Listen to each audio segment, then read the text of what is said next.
السلام علیکم لسنرز، آئیے انسپکٹر نیاز احمد کھوسہ کے سلسلے کی ایک نئی کہانی سنتے ہیں جس کا عنوان ہے فیصلہ۔ تو آئیے شروع کرتے ہیں۔ بعض اوقات ایک غلط فیصلہ پورے خاندان کو تباہ و برباد کر دیتا ہے، اسی لیے کہا گیا ہے کہ کوئی بھی فیصلہ کرنے سے پہلے اس کے ہر پہلو پر غور کر لینا چاہیے۔ یہ ان دنوں کی بات ہے جب میں ڈیرہ اسماعیل خاں میں اپنے فرائض منصبی ادا کر رہا تھا۔ ایک دن ایک مخبر اطلاع لے کر آیا۔ پولیس کی تفتیش اور تحقیق میں مخبر ریڑھ کی ہڈی کی حیثیت رکھتا ہے، اور یہ پولیس کے محکمے کے باقاعدہ ملازم تو نہیں ہوتے، لیکن یہ علاقے پر گہری نظر رکھتے ہیں اور مشکوک جرائم اور ان کی سرگرمیوں کی اطلاع پہنچاتے ہیں، اور بعض اوقات تو یہ خود بھی جرائم پیشہ ہی ہوتے ہیں جو مجرموں کے درمیان رہ کر پولیس کے لیے کام کر رہے ہوتے ہیں۔ بہرحال مخبر نے ہمیں اطلاع دی کہ انسپکٹر صاحب، ایک خالی مکان گزشتہ چند دنوں سے کچھ نامعلوم افراد کی مشکوک سرگرمیوں کی آماج کا بنا ہوا ہے۔ میں نے اس مکان کا محل وقوع دریافت کیا اور SI کریم بخش کو بلایا اور اسے بتایا کہ وہ مذکورہ مکان پر جائے اور نہایت ہوشیاری سے مخبر کی بات کی تصدیق کر کے آئے۔ چونکہ مکان تھانے سے زیادہ دور نہیں تھا تو مجھے یقین تھا کہ کریم بخش زیادہ سے زیادہ 2 گھنٹے میں آ جائے گا۔ میرا اندازہ بعد ازاں درست نکلا اور SI کریم بخش لگ بھگ 2 گھنٹے بعد واپس آ گیا۔ اس نے بتایا کہ تفتیش کے نتیجے میں مخبر کی بات درست ثابت ہوئی ہے۔ واقعی مکان کچھ نامعلوم افراد کی مشکوک سرگرمیوں کا مرکز بنا ہوا ہے۔ میں نے فوری چھاپے کا پلان بنایا اور معقول نفری کے ساتھ میں نے مکان مذکورہ پر چھاپہ مارا۔ مکان بہت چھوٹا تھا اور اس میں 2 کمرے تھے اور دونوں کمرے ساتھ ساتھ بنے ہوئے تھے، جبکہ کمروں کے سامنے ایک چھوٹا سا برآمدہ تھا۔ ملزمان 3 تھے، لیکن ہم 2 کو گرفتار کر سکے کیونکہ ان کا تیسرا ساتھی چھاپے سے کچھ دیر پہلے ہی کسی ضرورت کے تحت باہر گیا تھا۔ ایک کمرے میں ایک 25 سالہ عورت اپنے 3 بچوں کے ساتھ بند ملی، جبکہ دوسرے کمرے سے ایک شخص رسیوں میں جکڑا ہوا بازیاب ہوا۔ ہم نے ان تمام مخفیان کو اور ملزمان کو اپنے ساتھ لیا اور تھانے آ گئے۔ ہم نے ملزمان کو حوالات کے حوالے کیا اور ابتدائی پوچھ گچھ کے لیے مخفیان کو اپنے کمرے میں طلب کر لیا۔ خاتون سے پوچھ گچھ کی گئی تو پتہ چلا کہ اس کا نام لبنہ کمل ہے، جبکہ جس مرد کو رسیوں سے باندھ کر کمرے میں قید رکھا گیا تھا وہ ٹیکسی ڈرائیور صادق تھا، جس کی ڈاٹسن ٹیکسی ملزموں نے کرائے پر حاصل کی تھی، جسے اسی مکان میں ایک جگہ چھپا کر رکھا گیا تھا اور جسے ہم نے بازیاب کرایا تھا۔ ملزمان اور مخفیان کو لے کر ہم تھانے آ گئے۔ یہاں ہم نے ملزمان کو حوالات کیا اور ابتدائی پوچھ گچھ کے لیے دونوں ملزمان کو طلب کیا۔ انہوں نے بتایا کہ ان کا نام منور حسین اور دوسرے کا شاہجہاں ہے۔ دونوں کے چہرے پھٹکار زدہ تھے اور ان کی عمر کا اندازہ 35 سے 40 کے قریب تھا۔ انہوں نے بتایا کہ ان کا جو ساتھی غائب ہے اس کا نام اقبال ہے۔ پھر میں نے مخفی عورت کو پوچھ گچھ کے لیے بلایا۔ عورت نے اپنا نام لبنہ کمل بتایا۔ وہ 25 سال کی ایک گوری چٹی خوبصورت عورت تھی۔ میں نے اس سے سوال کیا کہ وہ کون ہے اور اسے ملزمان نے کہاں سے اغوا کیا تھا۔ اس کے جواب میں اس نے بتایا کہ میں ضلع گجرات کی تحصیل پھالیاں کے گاؤں کوڑے کرم شاہ کی رہائشی ہوں اور وہاں اپنے بچوں 5 سالہ عروج، 3 سالہ مریم اور 10 سالہ بیٹے ہارون اور اپنے خامد غلام محمد کے ہمراہ رہتی ہوں۔ مجھے منور حسین نے ضلع جہلم کے گاؤں گورسیاں پنی گرجا سے اغوا کیا ہے۔ مجھے اس عورت کی بات ٹھیک سے سمجھ میں نہیں آ رہی تھی۔ کسی بھی عورت کو جب اغوا کیا جاتا ہے تو اسے تنہا ہی اغوا کیا جاتا ہے، بھیڑ بھاڑ سے اجتناب کیا جاتا ہے، اور زیادہ تر عورتوں کا اغوا مذموم مقاصد کے تحت ہی کیا جاتا ہے، جبکہ لبنہ کمل کو اغوا کرنے والوں نے اس کے 3 بچوں سمیت اغوا کیا تھا، اور یہ خاتون کہہ رہی تھی کہ اسے 3 بچوں سمیت اغوا کیا گیا ہے۔ اغوا تو کیا گیا تھا اور بچوں ہی کے ہمراہ کیا گیا تھا، یہ حقیقت تھی، کیونکہ اس کی بازیابی بھی بچوں سمیت ہوئی تھی۔ آخر اپنی الجھن دور کرنے کے لیے میں نے اس سے پوچھ ہی لیا، بی بی آپ اپنے بچوں کے ساتھ ٹیکسی پر کہیں جا رہی تھیں کہ راستے میں ان ڈاکوؤں نے آپ کی ٹیکسی رکوا کر آپ کو اغوا کیا؟ نہیں جی، ایسی کوئی بات نہیں، اس نے مجھے میری بڑی بہن کے گھر سے اغوا کیا ہے۔ یعنی تم گجرات کے گاؤں کوڑے کرم شاہ سے اپنی بہن کے گھر جہلم کے گاؤں گورسیاں آئی ہوئی تھی کہ ملزم منور حسین نے تمہیں اسلحے کے زور پر تمہاری بہن کے گھر سے بچوں سمیت اغوا کیا؟ نہیں جی تھانے دار صاحب، ایسی بات نہیں ہے، اسلحے کے زور پر نہیں، وہاں تو میرے فرشتوں کو بھی معلوم نہیں تھا کہ اس کی کیا نیت ہے اور یہ مجھے کیوں لے جا رہا ہے۔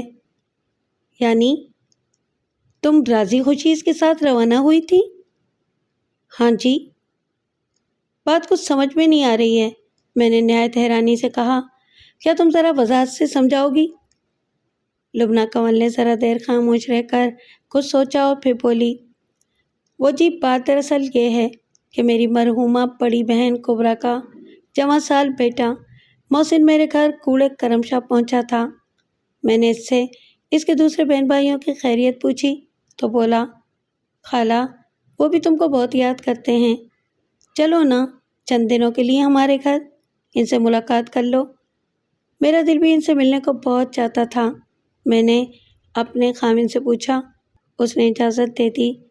پھر چند روز ہمارے گھر محسن رہ کر واپس ہوا تو میں بھی اپنے بچوں کو ساتھ لے کر اس کے ہمراہ اس کے گاؤں گورسیاں آ گئی۔ یہاں میری بہن کے بچے مجھ سے مل کر بہت خوش ہوئے، میرے بچوں کو بھی وہاں پہنچ کر بڑا اچھا لگا۔ بی بی میں نے جو تم سے پوچھا ہے اس کا مختصر جواب دو، اس ملزم منور حسین نے تمہیں کیسے اغوا کیا یہ بتاؤ۔ وہی تو بتانے جا رہی ہوں تھانے دار جی۔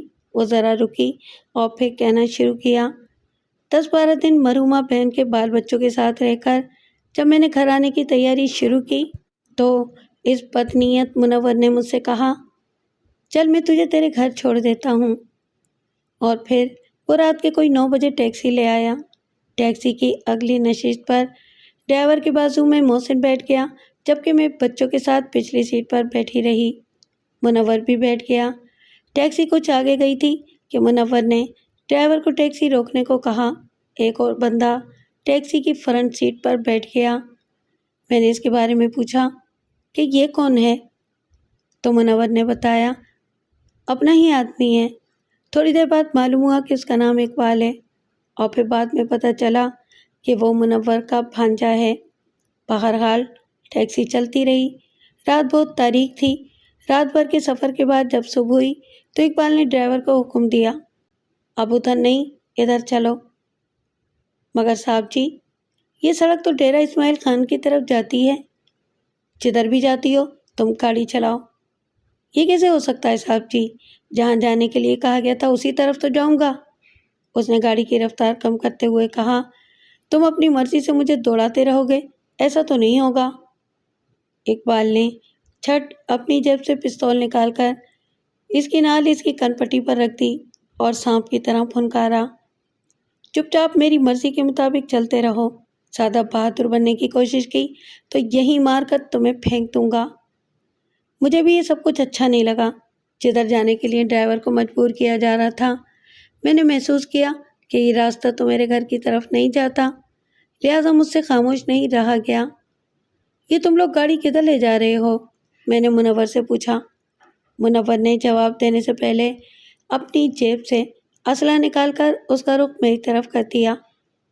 خاموش بیٹھی رہو، کچھ کہنے یا شور مچانے کی کوشش کی تو تمہیں تمہارے بچوں کے ساتھ قتل کر دوں گا، اور اس میں مجھے کوئی دشواری پیش نہیں آئے گی۔ میں سہم کر خاموش ہو گئی۔ ایک کمزور اور بے بس عورت جس کے ساتھ اس کے بچے بھی ہوں کیا کر سکتی تھی؟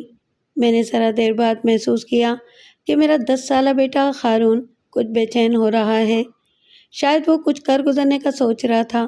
کہ میں نے اسے اشارے کنائی سے پرسکون رہنے کو کہا۔ تھوڑی دیر بعد جب ٹیکسی ڈیرہ اسماعیل خان کی حدود میں داخل ہو گئی تو منور نے کسی سے موبائل فون پر بات کی۔ اس گفتگو کے ذرا دیر بعد ایک موٹر سائیکل سوار نظر آیا۔ وہ ٹیکسی کے قریب آیا تو منور نے کہا، شاباش شاہجہاں، تم بالکل ٹھیک وقت پر آ گئے۔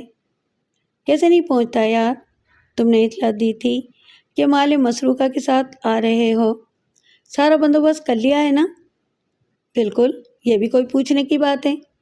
کوئی خطرہ وطرہ تو نہیں ہے؟ ارے نہیں یار، بالکل خاطر جمع رہو، بہت محفوظ جگہ ہے۔ اس کے بعد موٹر سائیکل آگے آگے اور ڈاٹسن ٹیکسی پیچھے پیچھے سفر کرنے لگی۔ ذرا دیر بعد موٹر سائیکل اور ٹیکسی ایک خالی مکان کے پاس جا کر رک گئی۔ مجھے کچھ پتہ نہیں کہ یہ کون سی جگہ تھی۔ بی بی، یہ مکان کلیم کا ہے جو کافی عرصے سے خالی پڑا ہوا ہے۔ اتنا کہہ کر میں نے ایک گہری سانس لی اور پھر کہا، اب بتاؤ آگے کیا ہوا؟ مکان کے اندر داخل ہو کر جی، انہوں نے مجھے ایک کمرے میں بچوں کے ساتھ بند کر دیا، دوسرے کمرے میں غریب ڈرائیور صادق کو بند کر دیا گیا، یہاں تک کہہ کر وہ رک گئی تھی، مگر میں نے اسے آگے کی رویداد کہنے کے لیے ٹوکا نہیں۔ ذرا دیر تک وہ سر جھکائے شرمسار سی بیٹھی رہی، پھر بولی، وہ کالے کرتوتوں والے جس مقصد کے لیے مجھے لائے تھے، وہ گھناؤنا کھیل انہوں نے کھیلنا شروع کر دیا۔ میرے بچوں کو اسی کمرے میں بند کر کے مجھے دوسرے کمرے میں لے جاتے اور منور اور اس کے دوسرے ساتھی۔ اس کی آواز بھرا گئی، پھر وہ باضابطہ رونے لگی۔ میں خاموش بیٹھا رہا۔ جب وہ خوب اچھی طرح رو کر اپنے دل کا غبار ہلکا کر چکی تب میں نے اس سے کہا، بی بی، تمہاری داستان المناک ہے۔ ہمارے ملک و معاشرے میں اب تک لوگوں کی بہت بڑی تعداد عورتوں کو صرف کھلونا سمجھتی ہے، نہ قانون کی پاسداری کرتی ہے اور نہ ہی مذہب کا کوئی خیال رکھتی ہے، جزا اور سزا کے خیال سے بے نیاز ہو کر عورتوں کی بے حرمتی کرتی رہتی ہے۔ اتنا کہہ کر میں رکا اور پھر میں نے لبنہ کنول کی طرف دیکھتے ہوئے کہا، تم نے اپنی داستان غم اتنی تفصیل کے ساتھ سنائی ہے، مگر میری سمجھ میں اب تک یہ بات نہیں آئی کہ تم نے ایسے کمینے آدمی منور کے ساتھ سفر کرنا گوارا ہی کیوں کیا؟ اس کی تو شکل پر ہی لعنت برستی ہے۔ کیا تم کو پتہ نہیں تھا کہ وہ ایک لعنتی ہے، بدذات و بدخو شخص ہے؟ تم جس طرح اپنی مرحوم بہن کبریٰ کے بیٹے محسن کے ساتھ آئی تھیں، اسی طرح اسی کے ساتھ واپس آتی، کسی غیر مرد کے ساتھ سفر پر کیوں آمادہ ہوئیں؟ تھانے دار جی، وہ بھی تو کوئی غیر نہیں ہے، وہ محسن کا باپ اور میری مرحومہ بہن کا شوہر اور میرا بہنوئی ہے۔ اوہ! یہ سن کر میں نے اپنا سر تھام لیا، پھر ذرا دیر بعد بولا، تمہاری عزت پر ڈاکہ ڈالنے والا کوئی اجنبی، کوئی غیر نہیں ہے، تمہارا اپنا بہنوئی تھا۔ بہنوئی جو بھائی کے برابر ہوتا ہے؟ پھر ذرا رک کر میں نے پوچھا، کیا تمہارا بھانجا محسن بھی باپ کے جرم میں شریک تھا؟ نہیں جی، اس غریب کو بھی اس کے باپ کی نیت کا پتہ بعد میں چلا تھا، اس نے اس بات پر احتجاج بھی کیا تھا، مگر اسے بھی دھمکی دی گئی تھی کہ یا تو خاموش تماشائی بنے رہو یا پھر مرنے کے لیے تیار ہو جاؤ۔ اسے بھی ایک کمرے میں بند رکھا جاتا تھا۔ ڈرائیور صادق نے اپنے بیان میں لکھوایا، تھانے دار جی، مجھے جہلم کے گاؤں گورسیاں سے بک کرایا گیا تھا اور گجرات کی تحصیل بھالیا کے گاؤں کوڑے کرمشاہ میں جانے کو کہا گیا تھا، مگر جب میری گاڑی ضلع بکر کی حدود سے نکلی تو میرے بازو میں بیٹھے ہوئے شخص نے مجھ سے ڈیرہ اسماعیل خان کی طرف چلنے کو کہا۔ میں نے معاہدے کی خلاف ورزی کرنے اور ادھر جانے سے انکار کیا تو میرے قریب بیٹھے ہوئے شخص نے، جس کا نام اقبال تھا، جیب سے پستول نکال کر میری کن پٹی پر رکھ دیا اور بولا، چپکے سے میرے کہنے پر عمل کرو ورنہ مار کر یہیں کہیں پھینک دوں گا۔ وہ رکا اور پھر بڑی بے بسی سے بولا، میں سمجھ گیا تھا کہ یہ لوگ کس مقصد سے منزل مقصود کے بجائے کسی اور طرف جا رہے ہیں، یقیناً یہ اس عورت کو اپنے ظلم کا نشانہ بنانے کے لیے لے جا رہے ہیں، مگر میں بے بس تھا۔ نہ اپنے لیے کچھ کر سکتا تھا اور نہ اس مجبور عورت کے لیے۔ پھر میں نے دیکھا کہ اس عورت کے کچھ کہنے پر اس کے بازو میں بیٹھے ہوئے آدمی نے اسے بھی دھمکی دی کہ چپ چاپ بیٹھی رہو، شور مچانے کی کوشش کی تو تمہارے ساتھ تمہارے بچوں کو بھی قتل کر دوں گا۔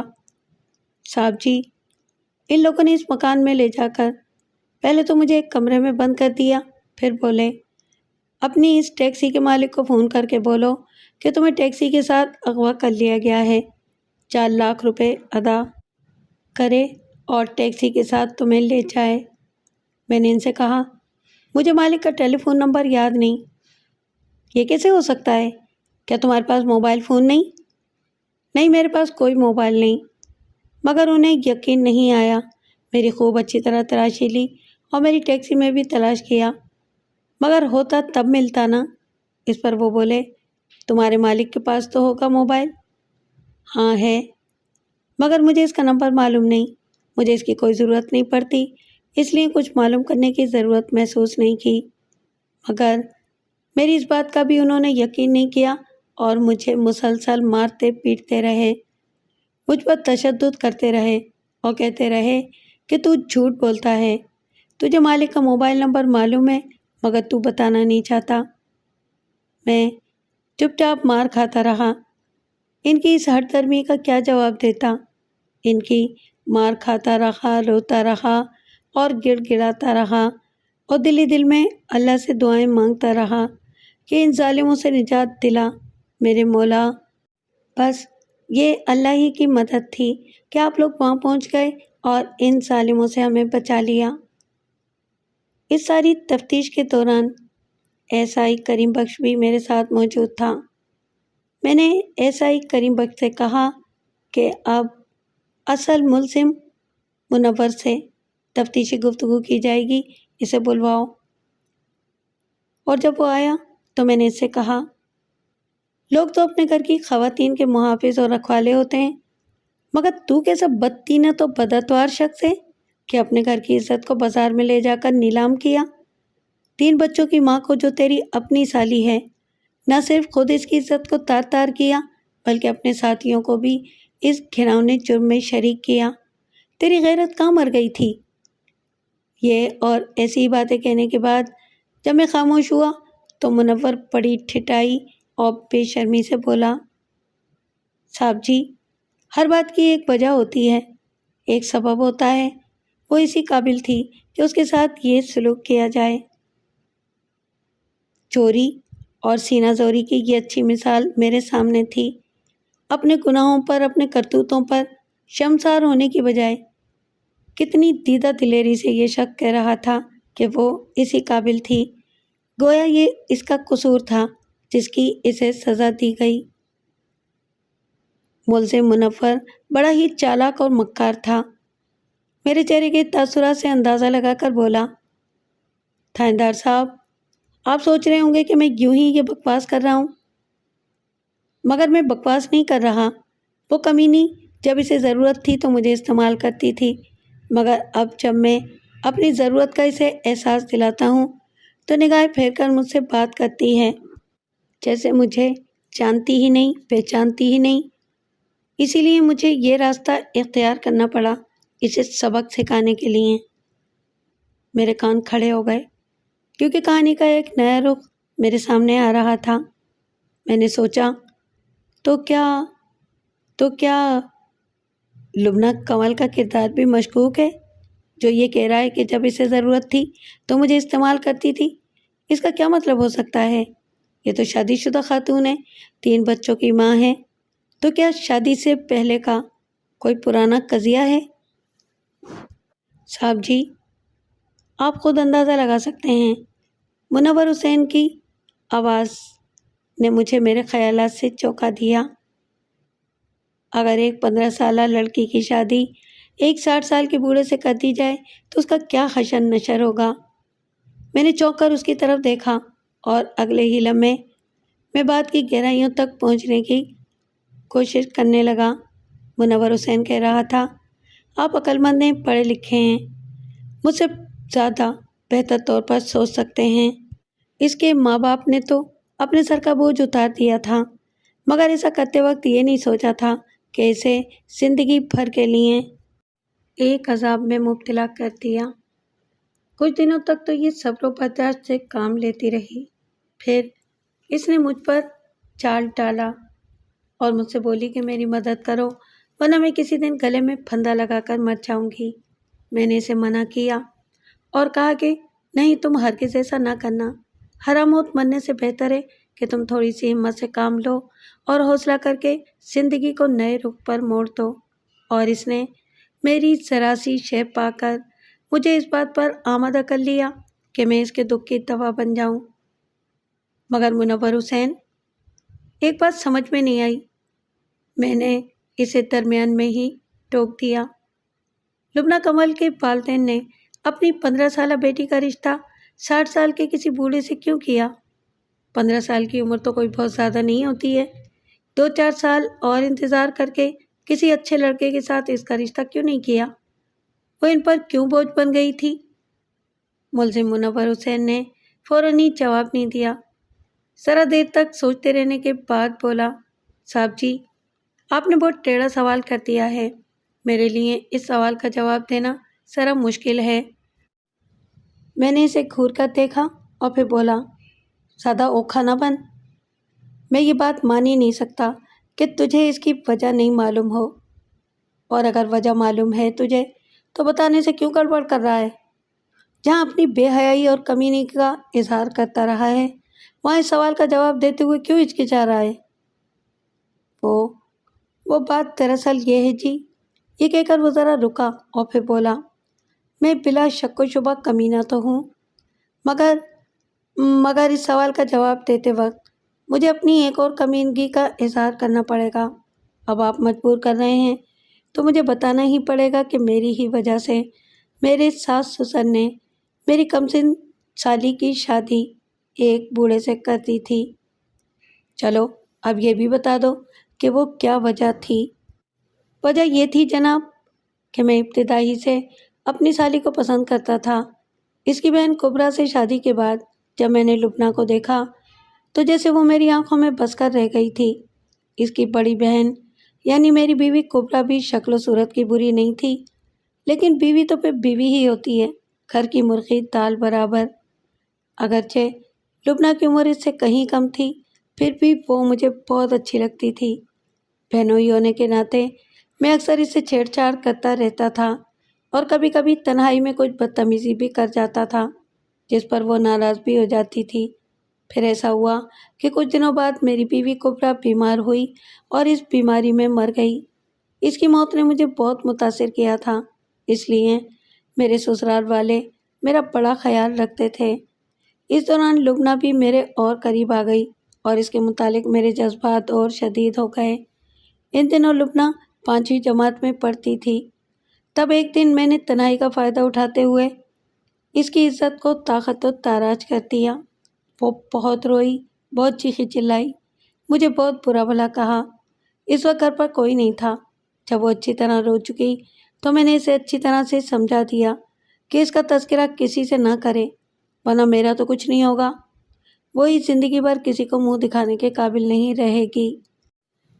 اس نے واقعی کسی کو کچھ نہ بتایا اور میں نے اس بات سے فائدہ اٹھا کے یہ سلسلہ جاری رکھا۔ مگر ایک دن ہم دونوں رنگے ہاتھوں پکڑے گئے اور میرے سسر نے پولیس کو کچھ دیر دلا کر ایک جھوٹے مقدمے میں مجھے گرفتار کروا دیا۔ پھر انہوں نے جانے کیا چکر چلایا کہ مجھے 5 سال قید کی سزا سنا دی گئی۔ ادھر انہوں نے مجھے گرفتار کروایا، ادھر بیٹی کی شادی کرنے میں دیر نہیں لگائی۔ فوری طور پر انہیں 60 سال کا ایک بوڑھا ہی ملا تھا جو ان کے خیال میں اس لیے قابل قبول تھا کہ خوشحال تھا اور بغیر کسی مطالبے کے شادی پر رضامند تھا۔ انہوں نے شاید یہ سوچا تھا کہ اس سے پہلے کہ گھر کی بات گھر سے باہر جائے اس لڑکی کا گھر بسا دینا چاہیے۔ میں جیل کاٹ کر جب باہر نکلا تو مجھے معلوم ہوا کہ لبنہ کی شادی ہو چکی ہے اور وہ اپنے بوڑھے شوہر کے پاس خوش نہیں ہے۔ بڑی مشکلوں سے اس کے موبائل فون کا نمبر حاصل کیا اور اس سے رابطہ کیا تو وہ میری آواز سن کر رونے لگی اور کہنے لگی کہ تمہاری وجہ سے میں ایک 60 سالہ بوڑھے کے پلے باندھی گئی ہوں، اب تم ہی مجھے اس عذاب سے نجات دلاؤ۔ میں نے کہا، یہ تو کوئی آسان کام نہیں، پہلے مجھ سے ملو پھر پروگرام بناؤ کہ کیا کرنا ہے۔ پھر جب وہ ملی تو اپنا ہی دکھڑا لے کر بیٹھ گئی اور بولی، میرے ماں باپ نے میرے گناہوں کی اچھی سزا دی ہے کہ میری حالت ایک عذاب میں مبتلا کر دی ہے۔ اس کے ماں باپ نے مجھے جو سزا دی تھی اس کے بارے میں اس نے مجھ سے ایک لفظ بھی نہیں پوچھا کہ جیل میں مجھ پر کیا بیتی۔ مجھے اس بات کا دکھ تو ہوا مگر میں نے اس کا اظہار نہیں کیا، کیونکہ جس مقصد سے وہ مجھ سے ملی تھی میں اس رنگ میں پھنگ نہیں ڈالنا چاہتا تھا۔ مجھے اس طرح اس کا ملنا اچھا تو لگتا تھا مگر برا بھی لگتا تھا۔ برا یوں لگتا تھا کہ پہلے کی طرح یہ چوری چھپے کی ملاقاتوں کا راز کہیں پھر فاش نہ ہو جائے، ہم پھر نہ پکڑے جائیں اور پھر کسی اذیتناک عذاب میں مبتلا نہ ہو جائیں۔ اس لیے ایک دن میں نے اس سے کہا، لبنہ، تم اس بوڑھے غلام محمد کو چھوڑ کیوں نہیں دیتی؟ اس سے طلاق لے کر مجھ سے نکاح کیوں نہیں کر لیتی؟ ایسا کرنے کا کیا فائدہ ہوگا؟ ایسا کرنے سے ایک تو یہ فائدہ ہوگا کہ ہم گناہ سے بچ جائیں گے، دوسرے کسی قسم کا ڈر، خوف یا خطرہ لاحق نہیں ہوگا، قانونی طور پر باعزت زندگی بسر کر سکیں گے۔ ہاں تم ٹھیک کہتے ہو، تو پھر پروگرام بتاؤ۔ ٹھیک ہے، میں اس سلسلے میں کوئی راستہ نکالتی ہوں۔ مگر اب وہ پہلے والی نادان اور ناسمجھ لبنہ نہیں رہی تھی۔ میں نے جلدی محسوس کر لیا کہ وہ ہیلے بہانے کر کے مجھے ٹالتی رہتی ہے۔ کبھی کہتی ہے، میں اپنے سے زیادہ تمہارے بارے میں سوچتی ہوں، کیا تم اپنے بچوں کے ساتھ ساتھ میرے بچوں کی بھی کفالت کر سکو گے؟ تم پر بہت بڑا بوجھ نہیں پڑ جائے گا؟ کبھی کہتی، میرے بچے اب خاصے بڑے ہو گئے ہیں، تم ان کی شادی بیاہ کی بجائے اپنی شادی کرو گے تو وہ کیا سمجھیں گے؟ ہر ملاقات میں وہ نئے نئے بہانے بنا کر مجھے ٹالنے لگی۔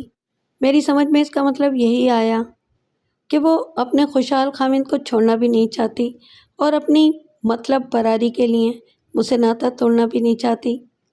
اس لیے میں نے تنگ آ کر یہی فیصلہ کیا کہ اس کے ساتھ یہی سلوک کرنا چاہیے۔ اگر آپ ہمیں گرفتار نہیں کرتے تو چند روز بعد ہم اسے اور ٹیکسی کو فروخت کر دیتے اور ڈرائیور صادق کو مار کر کہیں پھینک دیتے۔ بظاہر یہ کہانی یہیں ختم ہو جاتی ہے، مگر یہ کہانی یہاں ختم نہیں ہوئی۔ نہ جانے کیوں جب مجھے تمام حالات کا علم ہو گیا تو میں سوچنے لگا، اس کہانی کے ہر کردار سے کچھ نہ کچھ غلطی ضرور سرزد ہوئی ہے۔ میں نے سوچا، قصوروار کوئی ایک فرد نہیں، بے شک ملزم منور حسین نے بڑے بڑے جرائم سرزد ہوئے ہیں، مگر اس کے جرم میں لبنہ کمل بھی برابر کی شریک ہے۔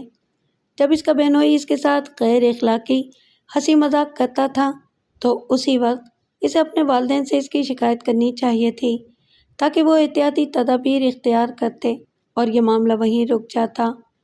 لبنہ اس وقت اتنی چھوٹی بھی نہیں تھی کہ اسے ان باتوں کی نزاکتوں کا علم نہ ہو۔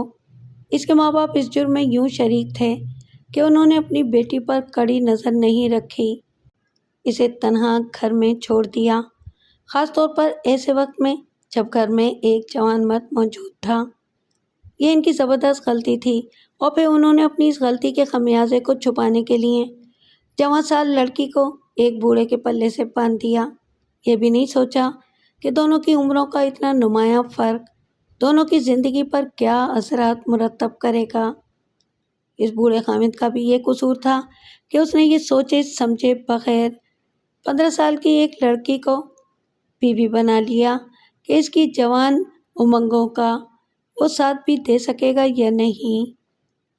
میں بڑی سنجیدگی سے سوچتا رہا کہ سزا کا مستحق صرف منور حسین نہیں، یہ سارے لوگ ہیں۔ لوگوں کی ایسی چھوٹی چھوٹی غلطیوں اور کوتاہیوں سے معاشرے میں بڑی بڑی برائیاں جنم لیتی ہیں، اس لیے ان سب کو سزا ملنی چاہیے۔ میں نے مروجہ قانون کے تحت یہ فیصلہ کیا کہ لبنہ کمل کو اس کے خاوند کو بلا کر اس کی تحویل میں دے دیا جائے اور کہا جائے کہ اب اپنی اس امانت کو سنبھال کر رکھو۔ میں نے فون پر اسے بیوی کے اغوا کی اطلاع دی تو وہ کسی تاخیر کے بغیر متعلقہ تھانے پہنچ گیا۔ میں نے اسے اس کی بیوی سے ملانے سے پہلے بس اسے اغوا کے بارے میں اتنا بتایا کہ اغوا کنندہ کوئی اور نہیں، اس کا بہنوئی منور حسین ہے۔ وہ اپنے گھر سے لبنہ کمل اور اس کے بچوں کو تمہارے پاس لے جانے کو نکلا تھا، مگر راستے میں اس کی نیت خراب ہو گئی اور اس نے ڈیرہ اسماعیل خان لا کر اسے ایک خالی گھر میں بند کر دیا۔ ہمیں عین موقع پر اس کی اطلاع مل گئی اور ہم نے چھاپا مار کر لبنہ کو بازیاب کرا لیا اور اغوا کنندگان کو گرفتار کر لیا۔ باؤجی، آپ کو ایسا نہیں کرنا چاہیے تھا۔ میں نے چونک کر بوڑھے غلام محمد کو دیکھا۔ یہ کیا کہہ رہے ہو بابا جی آپ؟ وہی جو مجھے کہنا چاہیے، لعنت کا وہ توق جو میں نے اپنے گلے میں ڈال لیا تھا، اس سے مجھے نجات تو مل جاتی۔ ایسا نہ کہیے، وہ آپ کی بیوی ہے نہیں تھی، وہ بھی نام کی۔ یہ کہتے ہوئے بوڑھے نے جیب سے ایک کاغذ نکال کر میرے قریب کرتے ہوئے کہا، مگر یہ نام بھی اب میں نے اس طلاق نامے کے ذریعے خارج کر دیا ہے۔ میں آتے وقت یہ طلاق نامہ لیتا ہوا آیا تھا۔ میں ایک دم گھبرا گیا اور میں نے کہا، ارے یہ کیا کیا آپ نے؟ اب وہ کہاں جائے گی؟ کیا کرے گی؟ ایسی عورتوں کے لیے 1001 ٹھکانے ہوتے ہیں۔ ویسے اسے کہیں اور جانے کی کیا ضرورت ہے؟ جو اس کے کام کا بندہ ہے، اسی کے گھر چلی جائے، اسی کا گھر بسا لے۔ یہ کام تو اس کے ماں باپ کو پہلے ہی کر دینا چاہیے تھا، انہوں نے خواہ اسے میرے سر تھوپ دیا۔ شاید یہ سوچتی ہوگی کہ مجھے اس کے ماضی اور حال کا علم نہیں۔ میں تو پہلے ہی فیصلہ کر چکا تھا کہ اب مجھے کیا فیصلہ کرنا چاہیے، اس لیے میرا یہ فیصلہ اس تک پہنچا دیں۔ یہ کہتے ہوئے وہ اٹھا اور تھانے سے باہر چلا گیا۔